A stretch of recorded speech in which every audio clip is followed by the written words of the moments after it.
Called my husband a manipulative piece of crap and now he's emotionally distant. My husband is incredibly emotional. Sad ad? Tears. Reading a book? Tears. Telling even a remotely sad story? Tears. He feels things very deeply and responds sometimes inappropriately with the amount of emotion he reacts with. I've tried to not have a problem with this as I know that's just his nature, but it can be overwhelming sometimes and it embarrasses me in front of my friends when my husband cries. About 3 months ago, we happened to get into a huge fight. He was telling a story to some friends and exaggerating the story quite a bit. So I just said, "Hey, I think you're lying a bit here. That didn't really happen like that." I wasn't trying to take away from the story, but I hate liars and he does it a fair bit when storytelling. He told me that he just does it for comedic effect and that everyone knows he doesn't tell stories 100% accurately. It was still bothering me, however, after everyone went home and I brought it up again, to which he told me that we'd already talked about it, and he didn't need me to correct him in front of his friends. We essentially got into a fight and I raised my voice. He immediately started crying, more like sobbing, and I told him that he was being a manipulative piece of crap doing that. I told him that I was sick and tired of his emotions and how annoying his cries can be.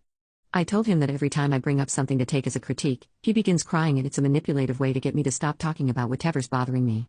I told him about the time I called his food disgusting and started explaining how I would cook it to taste well, and he started crying.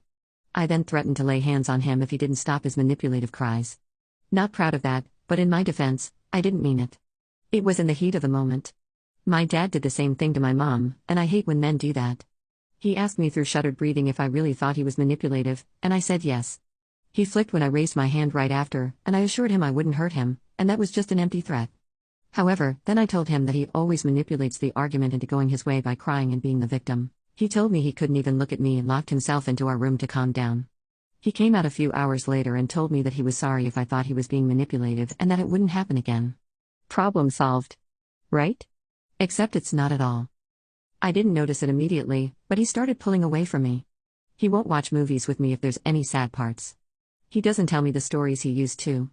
He won't tell stories to friends when I'm around, and now our friends don't want me to go out when they do because they say he's not fun when I'm there. He stopped reading books in the living room, stopped watching unpredictable TV shows. He won't even talk to his mom on the phone when I'm in the room. I feel like I'm living with a ghost now. It wasn't until yesterday that I even realized I haven't seen him cry since our fight. I brought it up last night, and he told me that he didn't want to manipulate me anymore. I told him that his everyday crying wasn't manipulative, and he said, "So it's only manipulative when you're mad at me."